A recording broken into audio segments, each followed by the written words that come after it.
Welcome to the May 9th, 2016 meeting of the Redevelopment Commission.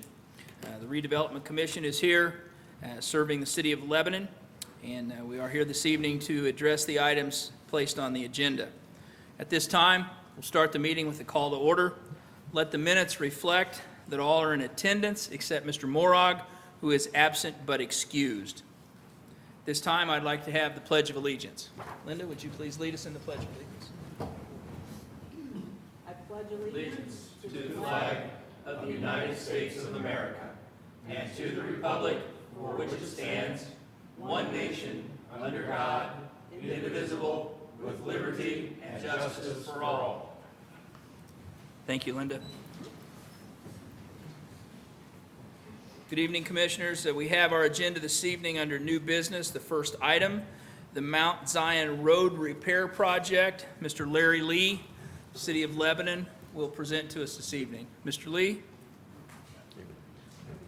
Approve the minutes. Oh, I apologize. I apologize. I'm ahead of the game.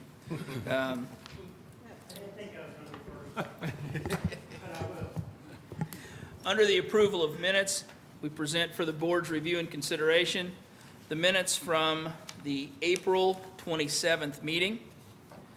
Do I have a motion to approve those minutes? I have a motion to approve those minutes. We have a motion. Do I have a second? Second. We have a motion and a second. Do we have any discussion of the minutes from the April 27th meeting at this time? Hearing none, we call for the vote. All in favor of the minutes, say aye. Aye. All opposed, same sign. Minutes pass. My apologies, Commissioners. I should have paid more attention. Now moving on to new business. Mr. Lee, are you here to present on the Mount Zion Road Repair Project? Thank you. I've got some information here. New business and old business.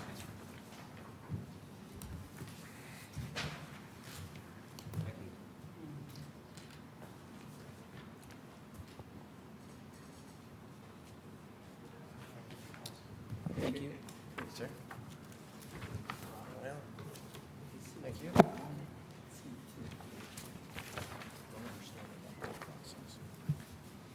Thank you for letting me speak tonight on behalf of the Lebanon Street Department. Tonight, this will be my first time here for the RDC, asking for fundings.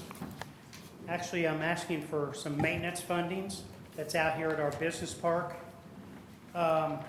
Since the great Maplehurst has moved in here at the business park, it's next to the Henderson trailer and over by the new university, the class there.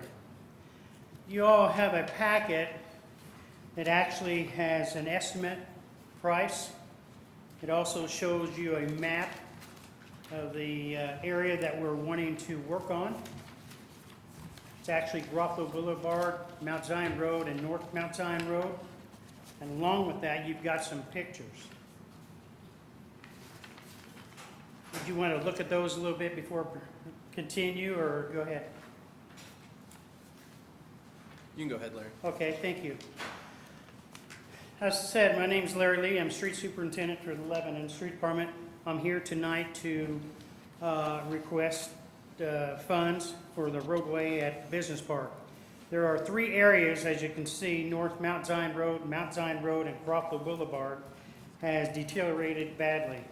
And because of the heavy usage of the extra semis going in and out of there between Maplehurst and the Henderson trailer, as you can see by the pictures, that has deteriorated tremendously. Again, Lebanon Street Department is requesting funds for the from the RDC for milling and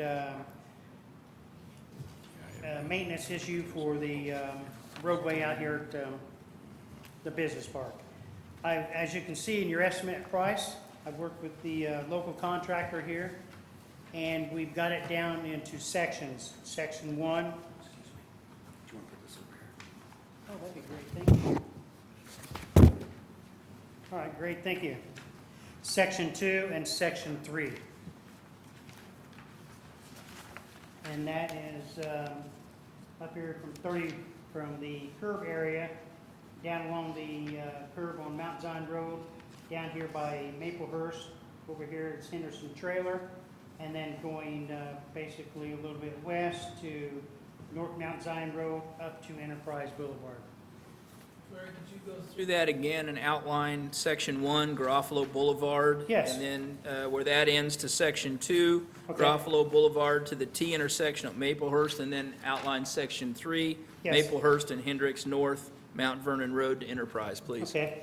Section 1 is the Garofalo Boulevard, which starts up here by the university. Actually, the Holiday Inn Express. It comes around here, and there's a curb there. Section 1, we're asking for a mill and fill. It's about 1,300 feet, 1,225 feet by 28 feet. It goes from here to here where the curb stops. Section 2 is at the end of Garofalo Boulevard and goes a little bit up here towards the Mount Maplehurst Bakery, next to Hendricks Trailer, and comes up here to a T at the intersection. As you can see on your estimated price, that's going to be quite a bit of milling, and then also actually putting some, we're using our millings to keep the cost down. We're putting our millings back, and then basically putting a base surface on. And then after you get to the T, you're going to be heading west again on Mount Zion Road for Section 3. And that is actually a mill and fill, comes up to Enterprise Boulevard. So these are your three sections: Garofalo Boulevard, Mount Zion Road, and then North Mount Zion Road. If you haven't been out there and you've driven any of that area, it is really deteriorating bad. This is not we're not reconstructing a road. It is a maintenance issue. We're not putting curbs or sidewalks in there at all. Larry, as we talked earlier, as I drove the road, I see you have a picture. One of the areas I noticed was the road didn't appear to be wide enough to handle the turnaround traffic for tractor trailers that are either coming from Hendricks or from Maplehurst. Is there any reason we don't want to widen that or are we going to reinforce the shoulders? Because that seems to be where most of the deterioration comes, because there are no curbs there, correct? Yes, sir. The deterioration is along the shoulder there. We are actually going to put a 2-foot berm on each side. Now, if we go any farther than that, then we are going to be getting into utilities. And in the berm, will that be reinforced? What do you envision that to be? Just new Yes, it's gravel gonna be graded out? Yes, it's going to be dug out, reinforced by grindings, and a 53 stone on top of that. That'll butt up to the asphalt then? Yes, sir. Okay. So the finished product will have stone as Yes. the top surface? Now, who's going to maintain that rock? Because over time, if they're going to be driving over it, I imagine that's going to get displaced and washed out. Is that something what's the maintenance program look like for a Well, after loose this stone is all top done, surface? the maintenance program will be done by the street department. Okay, Yes. okay. And the reason we're digging out the side so deeply is to basically make that a hard shell with grindings and then put the stone on top. Does Make that it help with nice. drainage as well? Because I see Yes. the pooling of the water. Yes, sir. Okay. Larry, I've got some questions because I've been out there twice since the last meeting.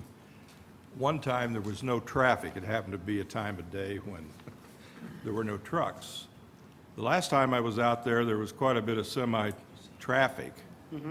And I have the same kind of concerns, I think, that have already been lifted. That stretch, I don't know why curbs and drainage weren't put in that section to begin with. But the fact is, it needs it. It needs it desperately. And you said, well, it's going to cover up utilities. But the semis at the corner of Mount Zion, where it makes the T and then goes over to Enterprise Boulevard, Yes. they can't even get around that corner. I mean, they're running off on the manhole and into almost into that ditch because there's no room for a trailer to really make a turn there without getting off what is currently paved. My concern is with all the water that's standing out there, there's no holding pond as there is in many other places for the drainage to drain off. So it just sits there.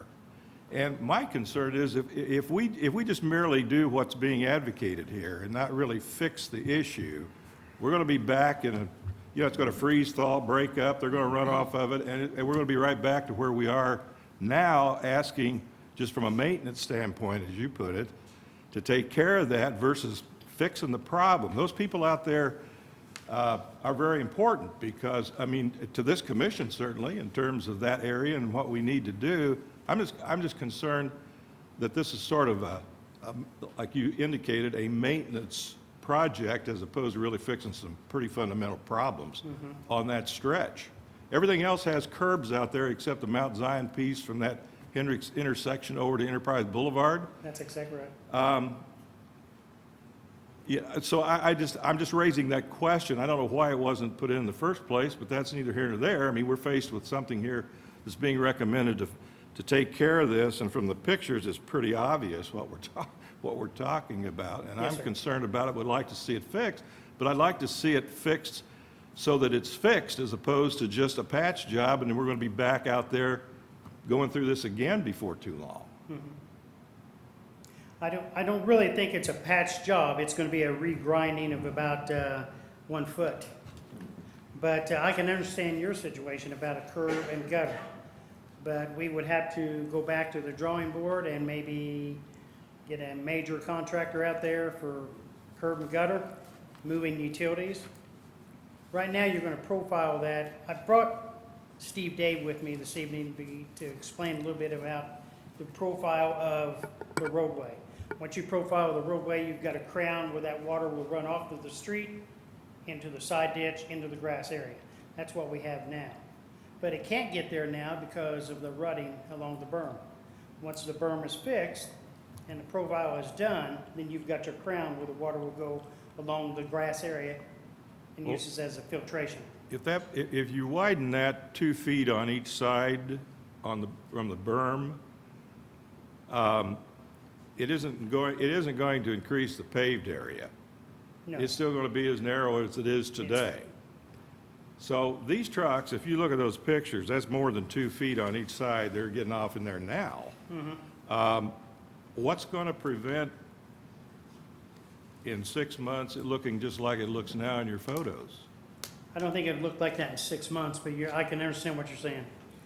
If we need a curb and gutter there, we're just gonna have to go back to the drawing board, and believe me, it's gonna cost quite a bit of money. But I can understand what you're saying to fix it and fix it right. Well, that corner down there is a nightmare because I Yes. saw 2 or 3 semis trying to come around there and they would stop. They couldn't even make the turn. And see, in the wintertime, we can't hardly even get through there because of that reason. Yeah.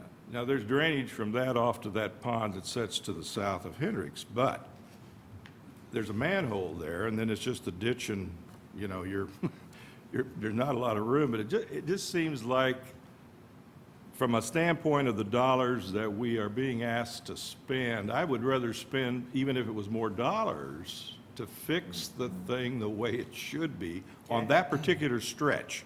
The other 2 areas, the Garofalo Boulevard and the other piece over to Enterprise, that's fine. I mean, they're still in decent shape and can be fixed. But that second section through there, So the section between Henderson and Maplehurst, Yeah. you're suggesting maybe where the curb stops on Garfield to continue a curb all the way down to the T intersection. yeah, and widen it to where, they can actually negotiate that stretch. Go ahead, Jason. No. Please be my guest. Thank you, I'm sorry. Any estimate on traffic pattern? It seems like more traffic would be coming off of what we're talking about is the semi tractor trailer with Yes. delivery or with drop-off. Are they coming more from the Enterprise than onto North Mount Zion down to the turn left between Maplehurst and They are Hendricks? coming, Or, they're coming more off of 32. They're basically, Maplehurst has their drivers coming in off of 32 into their lot, and they're supposed to exit the gate onto Mount Zion Road over to Enterprise. But as you can see in some of the pictures, they've not done that, and they've tried to sneak up and go back where they came from. They're on 32. That is really what's caused the main problem there also.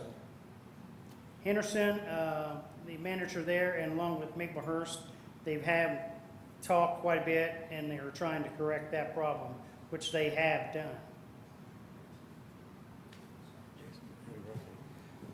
Larry, here's my question, is that how quickly can we have these repairs in place to, what's the timeline for this project, this phase of it? Because Well, what I I'd mean- like to see, to Alan's point, what I'd like to see is to get these ruts repaired and fixed, because I'm imagining that would degrade the road even more with the water backing up. But I would like to see a long-term study of how we could fix this, fix it fix it completely with the curbs and the other. I'd like to understand what that costs, because that's a very important roadway, especially with those two major businesses, anchor businesses right there. So I think it behoove us to understand what it would cost to do if we had a bottomless pit of money project as well as this project. But I think based on the pictures that you're showing us today, we need to make a move on this project quickly, because it's only gonna get worse. Yes, Garofalo Boulevard can actually be milled and things up there where the curb is now.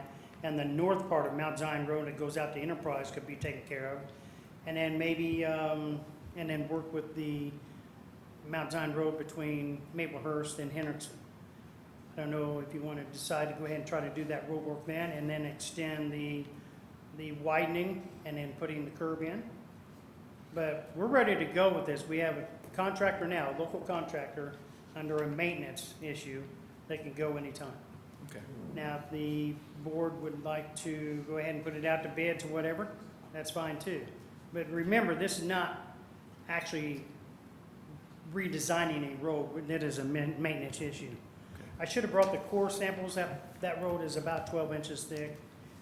I'm sorry, between 8 and 12 inches thick with asphalt. That road used to be an Oak County road. Mr. Day, what is the asphalt there? It's called, it's actually a binder. Then years ago, they actually put a chip and seal on top of it and then paved again. So that's why it's gotten so thick. Larry, could you prioritize the need on projects 1, 2, and 3? Yes. Well, I'm asking, it looks to me like section 1 is not as high a priority as section 2 and 3. If you went out there and drove that Yes. Garofalo Boulevard, it is rutting really bad. And I'm afraid if we keep going and not do anything with Garofalo over there with the college there, and then also the other businesses there, we'll lose that road within a year. So we don't do anything right now. Anyway, we get Garofalo taken care of, the other part of Mount Zion Road, and maybe do in between Maplehurst last. It's whatever your wishes are. But I'd like to see the whole project done. But you're right, Mr. Milburn, the curb and gutter, that can be either done later, cut in and widen it, or do it as we do it now. And as you do it now, when do you foresee having to do it again? Another year? Probably. So it's going to be an annual thing, based on these type of Mhm. fixes. If we do the curb and gutter now, we're gonna have to get somebody in here to get us some figures for sewer, curb, gutter. Larry, if we were to do this work and then go back and add the gutters later, would this work be a waste? Or would it, I guess what I'm saying is, would we do more harm than good if we were to go ahead and do these repairs and then add the curbs later? I don't believe so. In that section of Mount Zion Road, we're grinding out almost a foot. Okay. And basically putting, 7 inches of grindings in and 5 inches of binder. So you have to do that anyways, if you Yes. were to widen it and put the curbs in, so this would contribute to the curb Yes. project, in theory, as long as it doesn't get That's too right. ruddy and it's still in decent shape by the time the curb project were to take Yes. off. Could I have Mr. Day come up and maybe explain the widening, what it would take, if he would, what's he think about doing the project and widen it later? Based on what I'm seeing, I think this project needs to happen pretty quick. Sorry. Well, I think. Hello, I'm Steve Day from Triangle Asphalt. The thing you have to remember about Mount Zion Road, it's an old county road. When asphalt was cheaper, design was more by the back of your hand. There's a lot of material there, whereas you go back to the project that was completed in the late 70s on, I guess it was still called Mount Zion Road before it became Garofalo, where the curb section is, that has failed just because the design life of that pavement probably was not a perpetual pavement design. It's been down for, 30 years plus. It's exceeded its lifetime, its lifespan. So that section, we can rehabilitate that and it will be fine. I think Larry's getting a little confused on the second section where you talked about the curb. The problem with going with curb, you've got to have a study done for where the water's going to go. Right now it goes into the ditch, which will dissipate into the soil. Where you have curbs, you're going to have 100% runoff. Somebody's got to design that to go to one of the existing ponds, possibly. They have to do a study to see if the pond can handle the flow of the water. There's just a lot entailed. It would be, I'll stick my neck out and say, between $1 and $2 million project, easy. Okay. The roadway will be 24 feet wide. It will be widened 2 feet. Profile mill on that road, it'll be 3.5 inches of new mix on both sections, the section 2 and section 3, with thermoplastic lines. It will look like a highway. It will be nice. Is that 24 feet wide exclusive or exclusive of the berm? That is the roadway itself. That's It'll what be you're laying down delineated as with asphalt. white thermoplastic on each side, and then it'll be a Do you know two the to current 3 width of foot that shoulder road? on the outside. Do you know the current width? Pardon? Do you know the current width? Are we going to extend that or just The the current berm is width gonna of that section is 20 to 21 feet. Thank you. And it varies. Some places only 18 because it's broke up from the truck traffic. But you core it, and there's a lot of asphalt there. That's why that has held up so well for 100 years. And it's been that long. It's been there that long. Mr. Day, could you estimate the time to complete the project in a phase-in or an all-in-one? If we were started 30 days ago, it'd been done. Now, 40 days at the most. And that 40 days is all 3 phases? Sure. Will that close the road down, Larry, or are we going Oh, to do no. one lane at a No. time? It'll stay open. We're going to do it under traffic. We have to.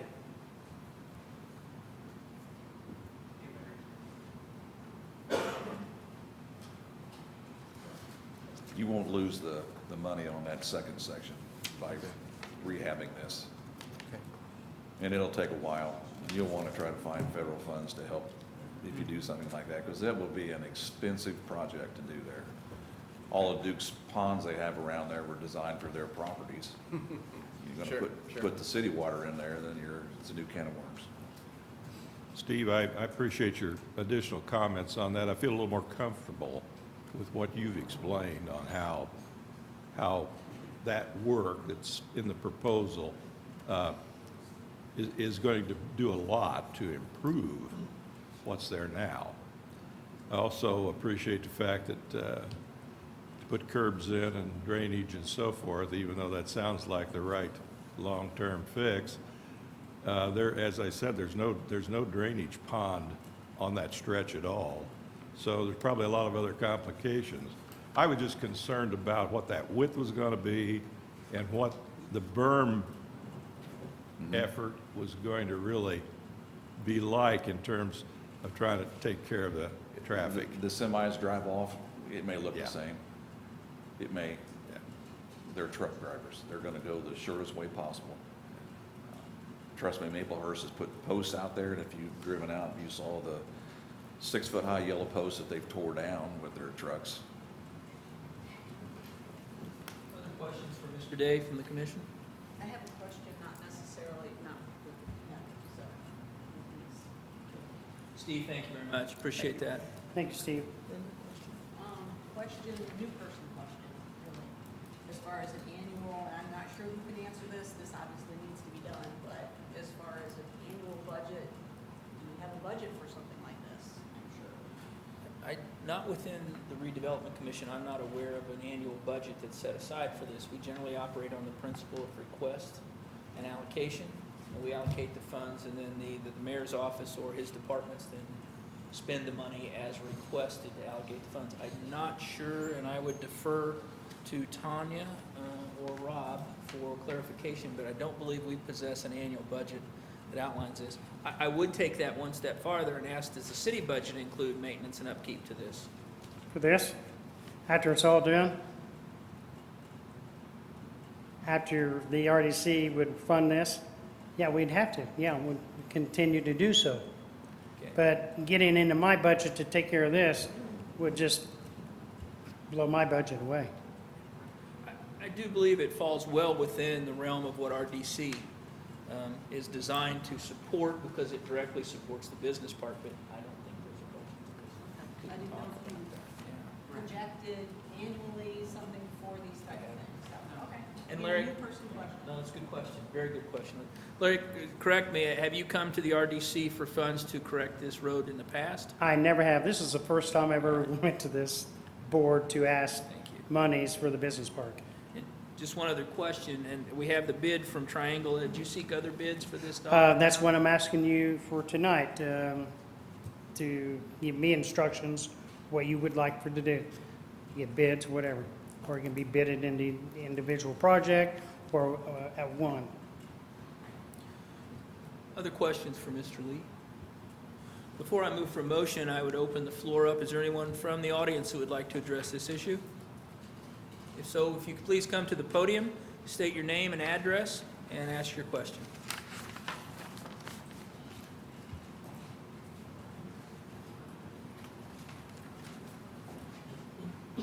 Hi. Thank you. Joyce Douglas. And I would like to ask, first of all, when was the last time this road was repaired? And did you do it, Mr. Day? Yes. Larry? Stretch of east-west stretch, which would be stretch number 3, was repaired probably 10 years ago, Larry? It was 12 years ago. We done there, and we also widened that about 12 years ago. And what is your estimation of how long that work should last? About the same? Probably. It's hard to say with the amount of truck traffic, because you don't know how much it's going to grow, How much? how much truck traffic will grow in that area. That's the issue. Okay, and so he said it depends on how much the traffic flow is, and the wear and tear, I'm sure. I would just like to request to the board to seek bids, because I think it's very important that we get the most reasonable along with quality work. Thank you. Thank you, ma'am. I'd also like to announce that there is a red Ford SUV parked in front of the facility that has the alarm going off. So if anyone here in attendance has the red Ford SUV, would like to attend to that, please. Yes, sir. Aaron Smith, a resident of Lebanon. How much is being asked for?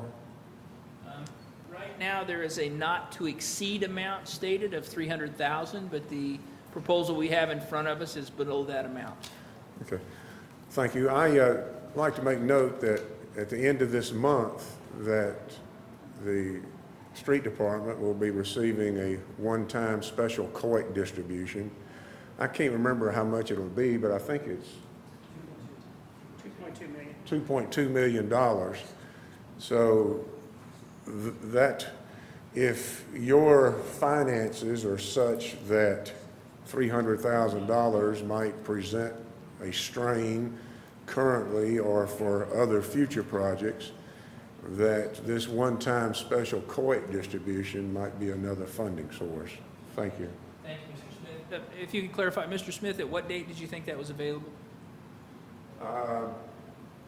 It's the early May, the monies will be received by the auditor, and they are supposed to distribute it by the end of May, was the last information that I know.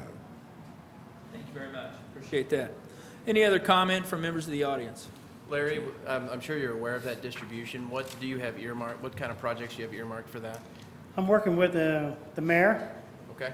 how to work with our gift. I call it a gift. Absolutely. It's amazing. Appreciate that. I don't know if we're going to do it all at once, or we might just take it out and spread it a little bit. And we can only use I think Mayor is at 75% for their infrastructure, and then 25% we can do for other things. Thank you, Larry. Commission, any other questions you have at this time? I'd simply like to state I do believe it is a responsibility of the Redevelopment Commission to fund this activity. I think we have sufficient evidence to show that the road is in need of repair. I think, Larry, you've heard from the commission that we would like some extended review of what can be done to upgrade that road, more in the terms of curbs and drains along the side. Okay? We have before us a request for amount not to exceed $300,000. We do have one bid. I would think that what Mr. Lee is seeking this evening is confirmation of a not to exceed amount. Is that correct, Larry? That's correct. Okay. Commission, we have several options. We can approve as submitted, we can approve a reduced amount, or we cannot approve, or we can approve an amount not to exceed and request the commission receive additional bids so we can look at competitive processing in that place. So with that, I would then look for, we'll now close the discussion component. Commission, we look for some motion to address Mr. Lee's request to resurface and repair the Mount Zion Road as detailed in his submission as Section 1, Section 2, and Section 3.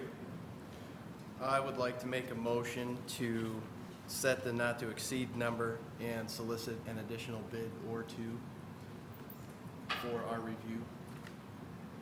We have a motion on the floor of the allocation of not to exceed $300,000 with the caveat that before it's expended, Mr. Lee return with another bid or two. We would prefer two. That would give us three. Mr. Day's bid is appropriate.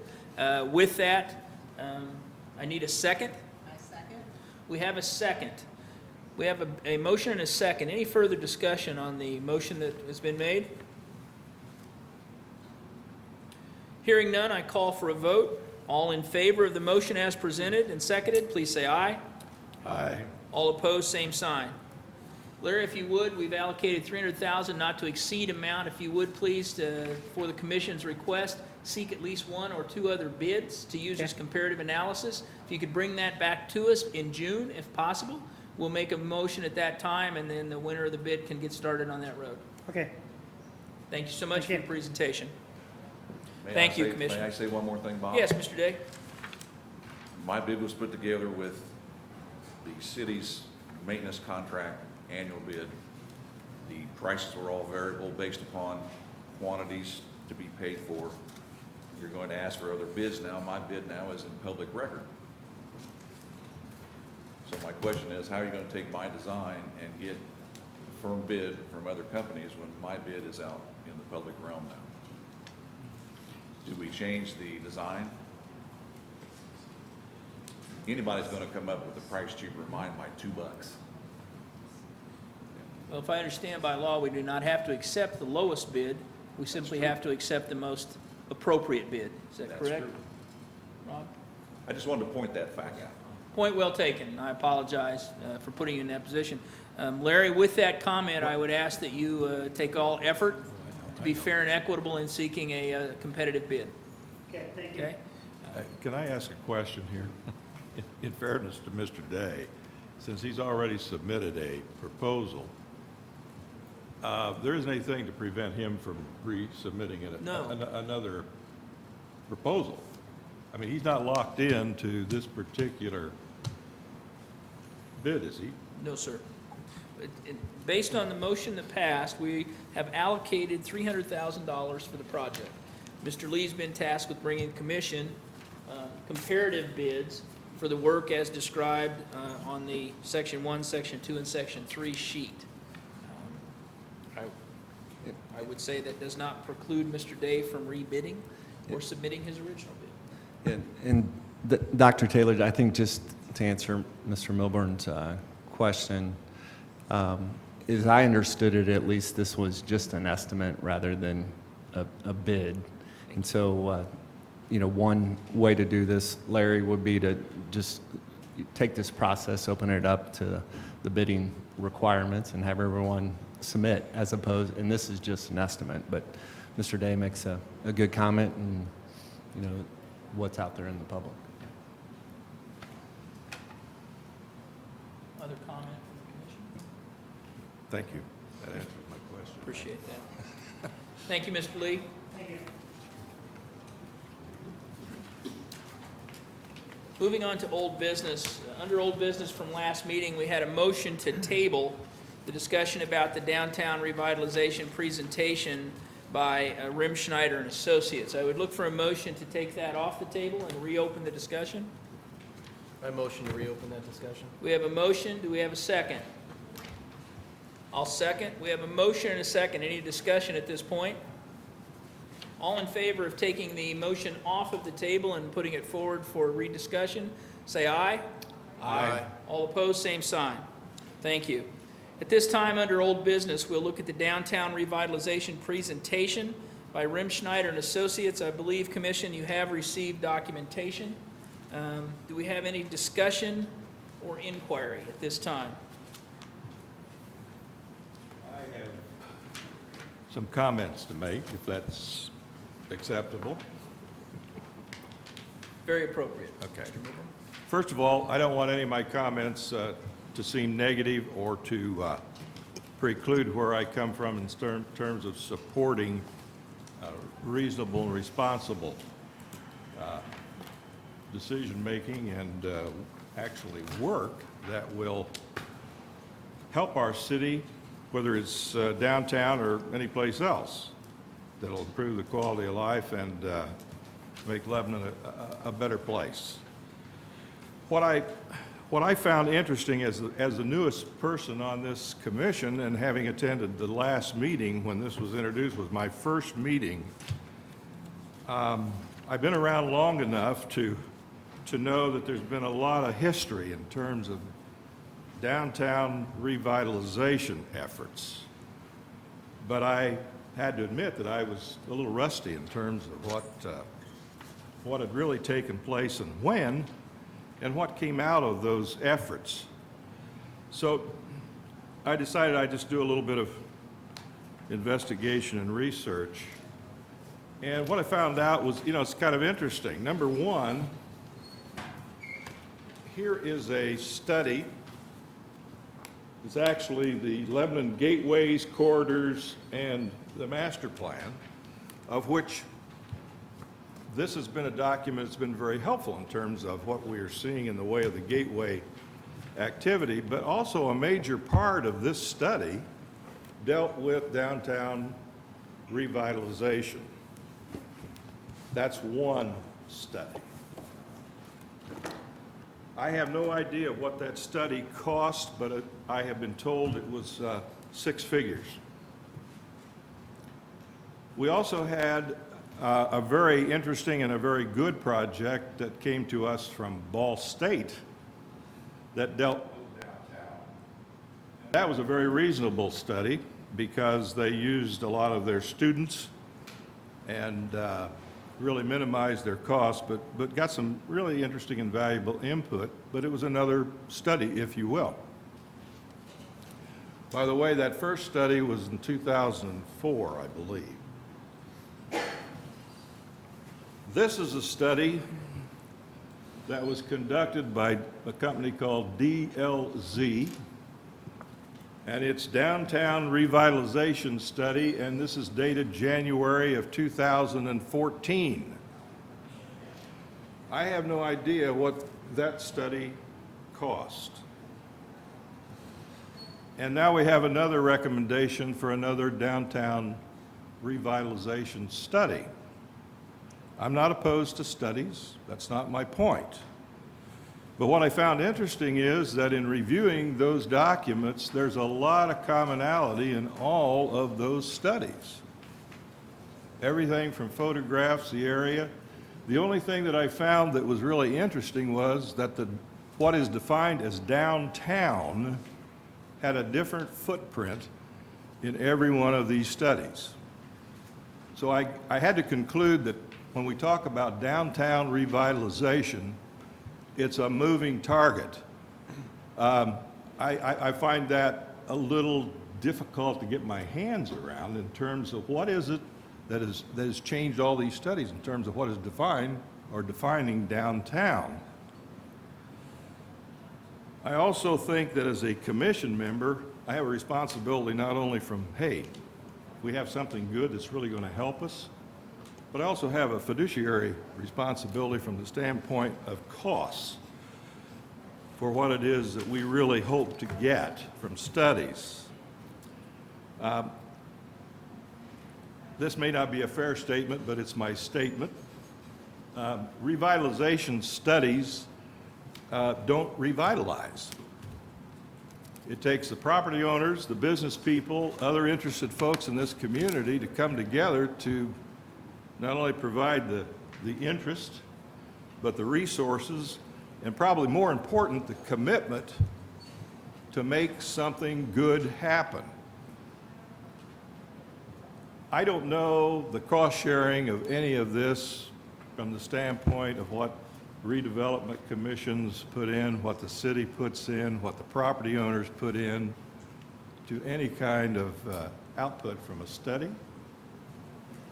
But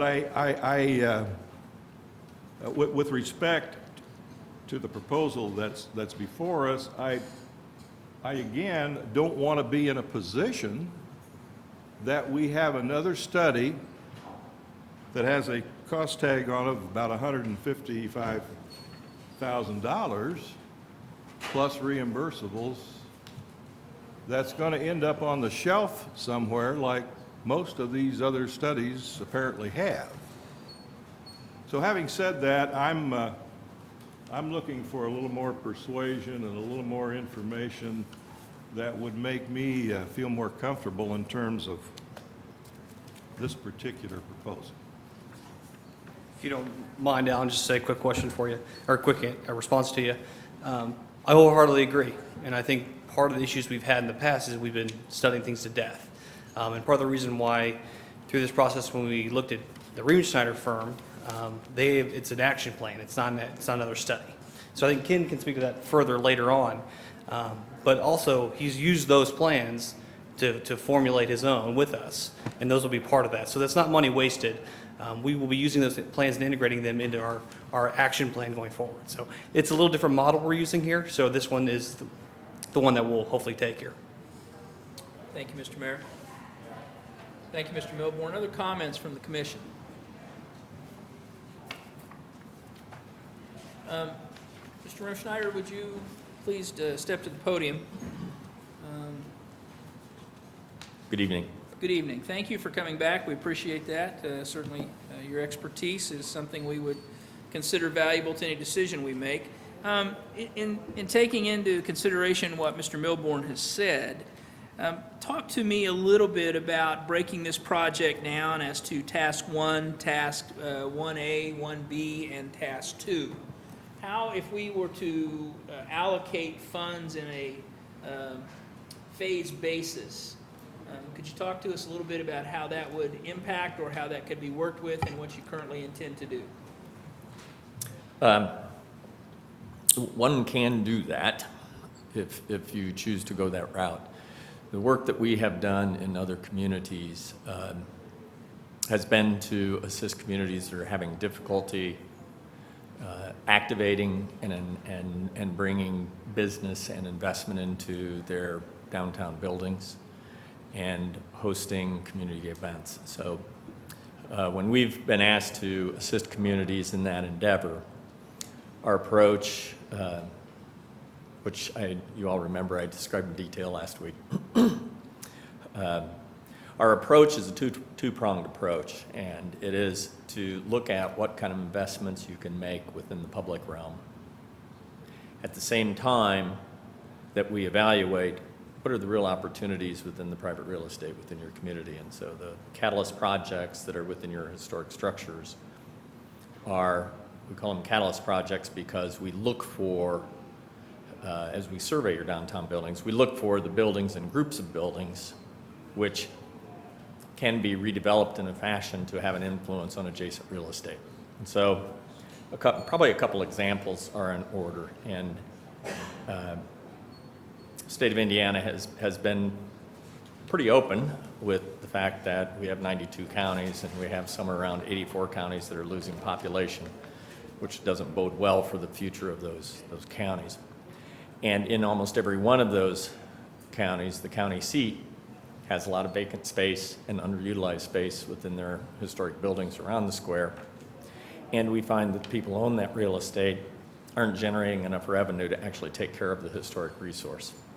And so our strategy when we provide these services to a community is to advise the city on what they can do within the public realm to make improvements, to make it easier to host community events, makes it easier to get vendors to want to participate in your community events and actually pay for a booth rental, but also how to have those improvements in the public realm support day-to-day activities and more foot traffic in the downtown that supports the downtown businesses. So a couple examples. I talked at length about Franklin last week, and there was a question about how does this impact the lease rates for businesses within the downtown, right? And so,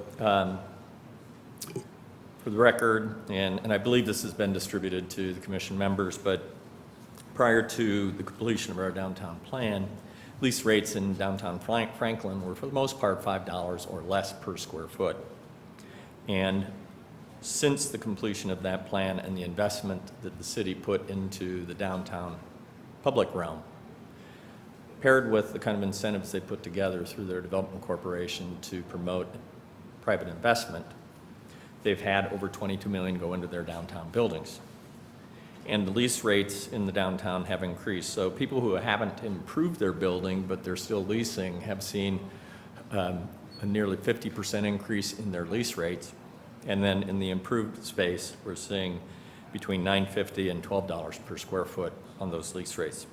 So that's showing up in real terms relative to how the downtown buildings are being utilized. So the goal is, you know, and this is, and you can go into a downtown and make a bunch of pretty improvements in the streetscape, but if you don't do the programs and incentives to get the corresponding investment in the private real estate, the pretty streetscape isn't going to do anything for your downtown. So if you pair those and you have them operating simultaneously, you get the kind of momentum that we've seen in Franklin. So a couple other examples. In Crawfordsville, we completed their downtown plan.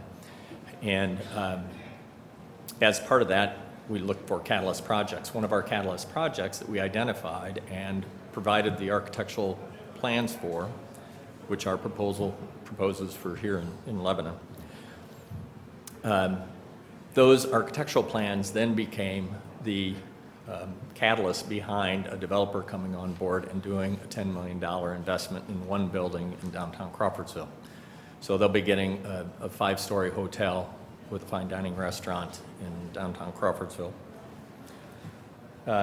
Another example, the work we're doing in Shelbyville, Indiana. We've only been under contract there for just barely a year, doing their downtown plan, and the work that we've done in developing architectural plans for our catalyst projects is in the process of prompting $18 million in private investment in their downtown real estate right on their square.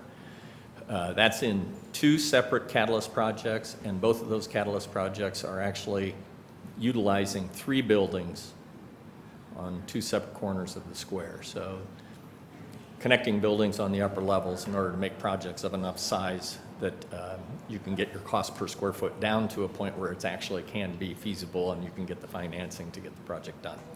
So we've been doing this for a number of years, and we see a lot of potential here in Lebanon. We'd love to be able to give you assistance with that. And we know that if the city and the county, and we talked about this at your last commission meeting, the city and county can actually work together, because county owns a fair amount of real estate in downtown Lebanon. We see a lot of potential here for that kind of response in the private sector for the investments that you would be considering to make in the public realm. But our goal is to, breathe a lot of new life into the downtown and to have the property owners and the downtown businesses feel the benefit through the increased foot traffic. So based on your statement that you just made here, you're saying that if we were to only approve or initiate one phase of your project, the results would be minimized because of the fact that we're not implementing both at the same time? There is a lot of synergy associated with the response in the private real estate market comes from the investment the city is planning on making in the public realm. So in Franklin, when we completed our downtown plan, the mayor had that report in his briefcase every time he had a meeting with businesses that were thinking about, had Franklin on a list of half a dozen communities that they might consider going to, and he used that as a tool to promote the city, to demonstrate to those businesses that were thinking about coming to Franklin that Franklin had a vision for the future and that their downtown was going to transform itself. So in the last 2 years, Franklin has had over 12 new ribbon cuttings per year in downtown with new businesses. So they've had a fair amount of momentum there. And we're seeing the same thing in Shelbyville. We have one of the key things in Shelbyville, and we just had a meeting last week regarding one of those projects that's going into 3 of the buildings. That will be market rate apartments. And that project has been accelerated based on the plans that we've done for their public realm improvements. So it does have an impact on not only business and industry, but also the investments that are made in the private realm. Has your preliminary study identified catalyst projects for the Lebanon project already? Just some preliminary. Yeah, we have done a walking tour of downtown, and Joe actually helped us with getting into some of those buildings. So we went through Castle Rock, we went through the Heflin building, we went through the ballet building. We did not have access to Patrick's, but we're very interested in getting into Patrick's. We think that building has a lot of potential. So yes, we have been through buildings and have seen some of the opportunities here. We know that when we put these packages together, you have your early adopters who jump on the ship, so to speak, and take advantage of the programs, and then you have the people who sit back and wait, that own real estate, and say, well, I'm going to wait and see how this works out. But eventually, it's amazing the amount of participation you get. In Franklin, we had, I can't remember how many people walked up to the podium in opposition of our guidelines and standards for downtown redevelopment when they were originally prepared as part of the downtown plan. But when the incentives were put in place with the Development Corporation, those people that were opposing in the public hearing, opposing those guidelines, actually were happy to participate in retaining the historic resources and complying with the guidelines because they could access the grants for the facades and the low-interest construction loans that help them get their project done, that actually then allows them to go out and lease their space for more than what they had been getting. And the whole goal is to actually put a program together that helps people who own the real estate be able to take care of the historic resource, because that's really what is unique about your downtown, your collection of historic buildings. So we are very much focused on the potential within those buildings and helping those property owners see the potential. We do have, as I mentioned at your last commission hearing, we do have a developer who is part of our team. Of all the downtown revitalization plans that I've seen that have been done through the state of Indiana downtown planning process program, I've never seen a team that actually had a developer advising the plan. We have a developer on our team because we don't want to make recommendations to you that are not financially feasible. That doesn't do anybody any good. And quite frankly, we would be happy to, if you're not comfortable with going forward today, we would be happy to assemble a tour of some of this work I'm talking about so that you could see firsthand, to be more comfortable with what we're proposing. So we're happy to assist in any way to have you understand the process that we take in doing our downtown planning work. I have a couple of more questions while you're at the podium.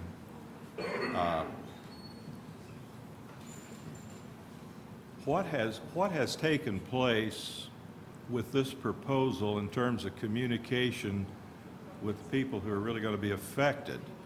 A la the downtown property owners, the business owners, the people who are currently what I'll call on the courthouse square, but in what has been redefined or a new definition of downtown in terms of the area that you show in your map. What kind of effort has been made to let these people know that, hey, here, you know, we've got a study that's being recommended, because it seems to me that is a huge part of what will or will not determine the success of this effort. I haven't heard anything on that piece, so that's a question. The second question I have is how or who determined the footprint for what is in your study is downtown? Last week we heard when Mr. Morogue was here that he was concerned about 39 and the fact that whatever happened, you know, that was a major piece from a gateway standpoint to be connected to downtown in terms of any kind of future development. He's not here tonight, so you know he can't ask that question again, but I haven't heard any comment about that. But it's like it seems like the downtown area, as far as revitalization, is, as I said earlier, is a moving target. Okay.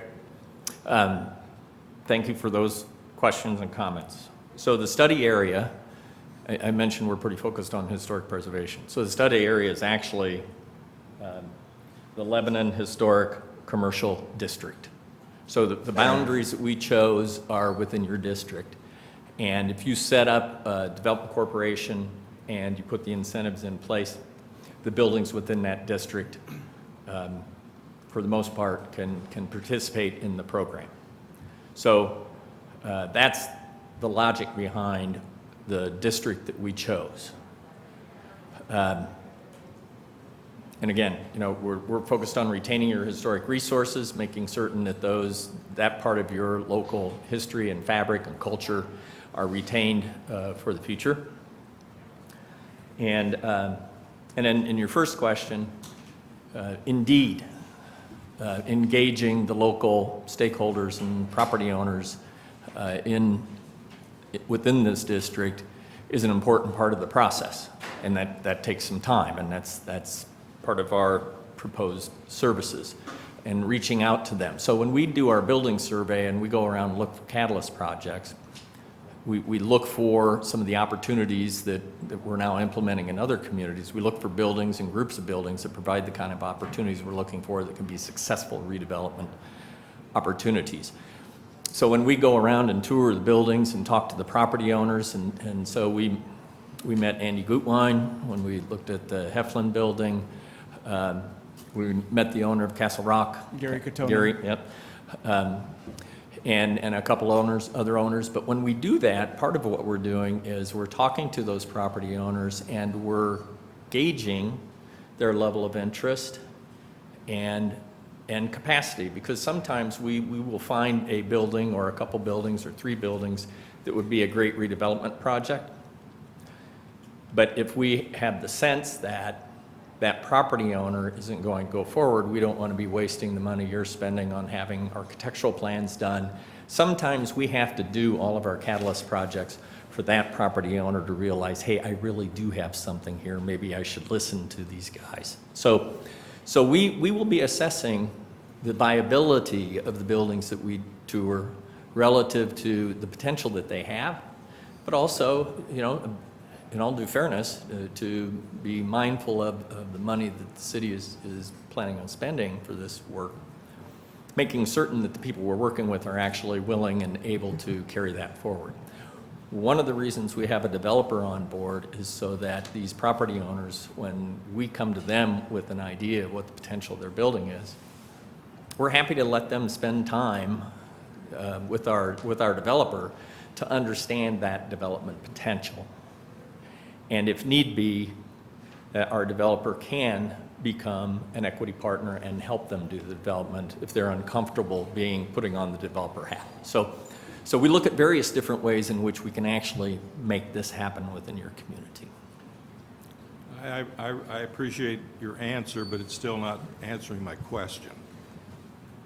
I gather that you have visited with some of the property owners downtown already. That is correct. That would be a part of your study. The time and effort that you spend is a part of the study in order to do that. What I'm wanting to know is what type of inventory and idea of support exists in the downtown area today. I don't know whether you have any evidence that yes, they're behind this, or feel like another study is something that's worth time and effort, or that's something you intend to find out with your study. Your 2004 study you held up, the big one, a moment ago, there's a lot of good information in there that we plan to use. So that study will advise the work that we would be doing. We definitely are not of a mind to be repeating work that's already been done.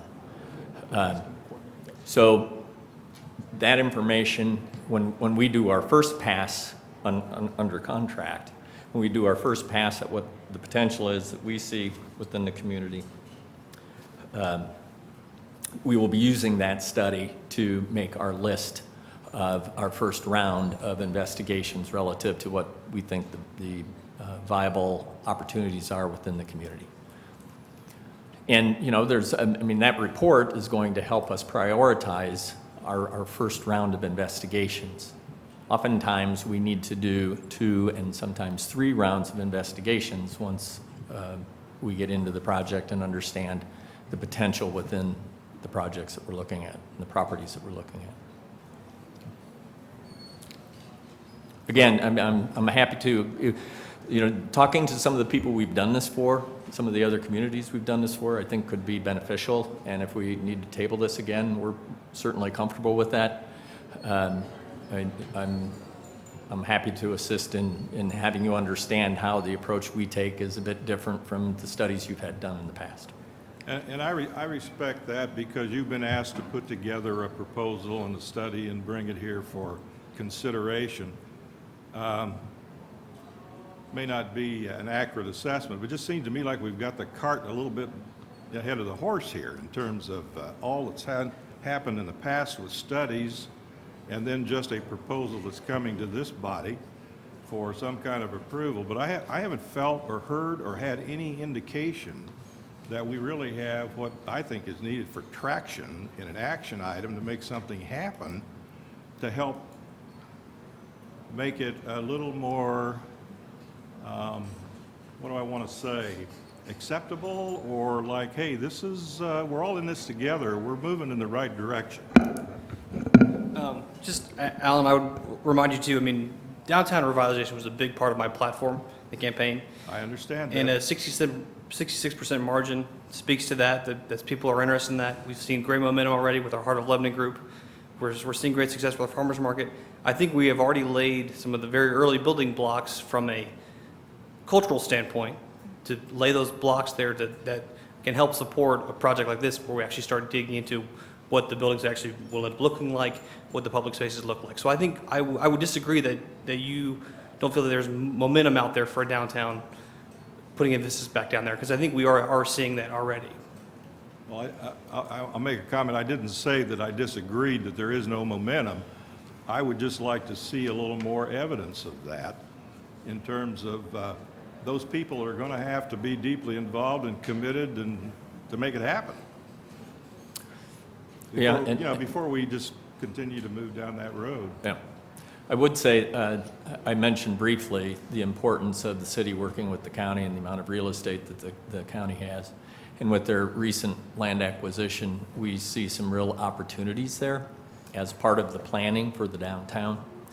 And we would, if we have the privilege to work for the city of Lebanon, we certainly would want to get engaged soon enough to be able to have some influence on those decisions that are coming out of the county that are going to affect additional real estate within downtown. And Alan, if I could speak to your point real quick. You mentioned early in your speech the amount of, the lack of action that Lebanon has had. Number of studies you held up and had the physical evidence for sure.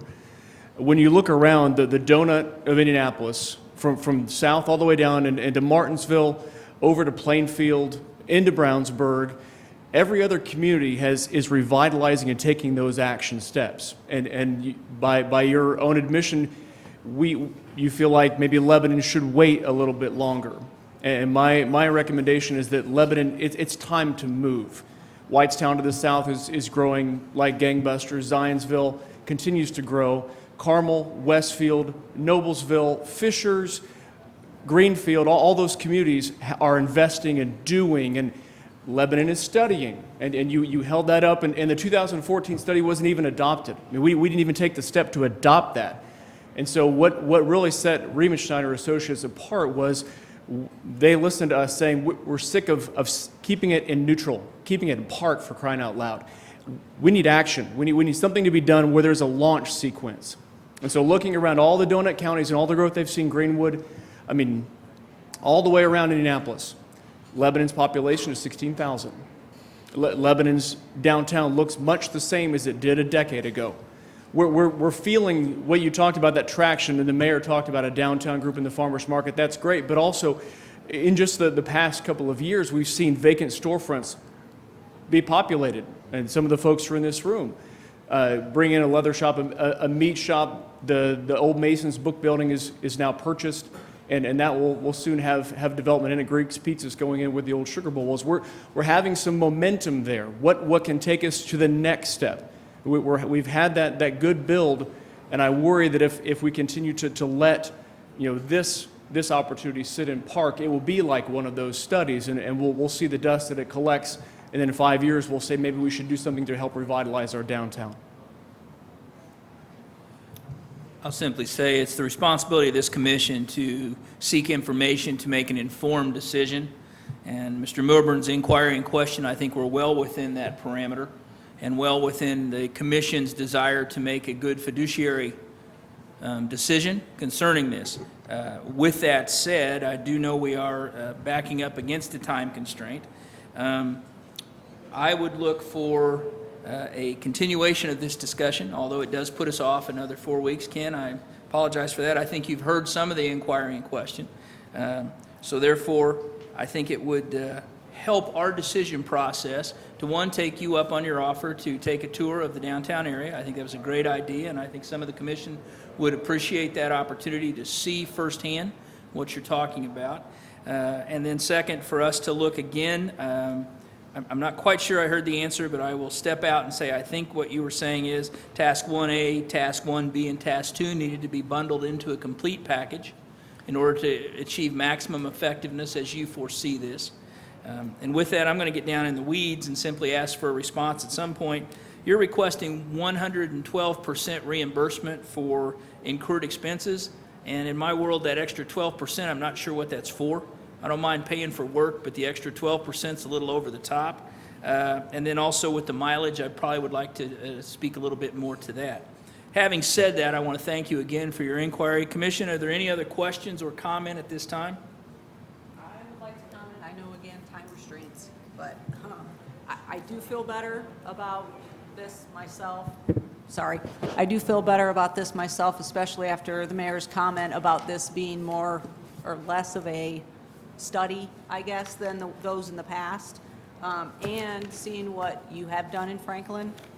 And I know being a business owner, you have to spend money or invest to get a return. So that's my comment. Thank you, Linda. At this time, I would look for a motion to address old business item, downtown revitalization presentation by Riemenschneider and Associates.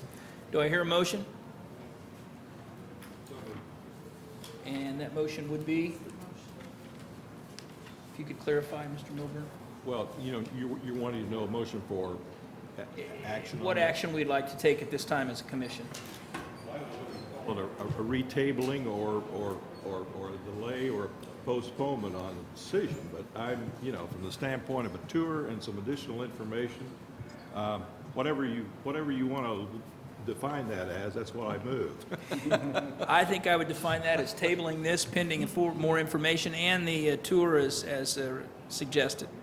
I have a motion. Do I have a second? I'd like to second that motion. We have a motion and a second. Do we have any discussion? Hearing none at this time, Dr. take a Taylor? vote. Yes. Just apologize. Commission, my If name you is could Casey please Sampson. identify yourself to the commission. Getting ready to. My name is Casey Sampson. I'm the leather shop owner on the square. I'm also the president of the Heart of Lebanon, and I want to reiterate both what Mr. LePage said and Mayor Gentry. This is an extremely important for our downtown, not only as a group, but as a business owner. I can speak how important this is going to be. The study has been used in the past to get information, and now we can actually use what this firm is doing, putting all that information together. I would really urge us to, as a commission, to go forward with this and not keep tabling as much. I understand we have to tonight, but this is something that needs to be expedited so we can get moving. We have a lot of momentum right now with the events that are going downtown, the businesses that are looking to come into downtown, and the businesses that have recently opened downtown. Within the last 2 years, we've had 4 businesses open up in downtown, and we have prospects lined up, buildings that were just purchased, businesses that are getting ready to open up in June and in July. And this is a momentum we don't want to just lack off by not continuing this process with this firm. So Alan, I don't know if that answers or gives you a little bit more insight from a business owner side of view, but that's just my point in it. Thank you. Appreciate your comment. Commission, we have a motion and a second on the table, on the floor to vote. All in favor of the motion as presented by Mr. Milburn, say aye. Aye. All opposed, same sign. Motion passes. I want to thank Mr. Rimschneider and Mr. Lee for your presentations this evening. We appreciate that. At this point, I look for a motion to adjourn from the commission. I have, excuse me, sorry, on the bonding. The fun just goes on and on and on. I know, it keeps coming. But I have given applications to Dr. Taylor and Mr. Nicolai, and then I have heard through the, just the word of mouth that everybody needs to be or wants to be bonded. I need to find out what that bonding amount is. Rob, would you address that, please? Yes, so by statute, we're going to have all the commissioners as required to be bonded. I spoke to Dan Lamar earlier today. Historically, he told me that the couple members that have been bonded, it was the statutory minimum of $15,000. He's going to provide information on all that and give us a comparison if it would be what it would cost for $25,000 and $50,000. But I think we need, as you indicated, to get the paperwork by all the commissioners going. These to the other 3 members, and as soon as you've got them filled out, if you can get them back to me, that will work. I'm done. Thank you. Also to clarify, I think you said, Rob, we are covered by the city's E&O coverage as well. So I felt very comfortable with that information. Commissioners, I think that we are well covered for any, although far remote opportunity of any liability that may come our way. I still think we've got a motion on the table to close the meeting, and I think the county council would love, or the city council would love us to do that at this time. All in favor of adjourning, please say aye. Aye. All opposed, same sign. Thank you very much.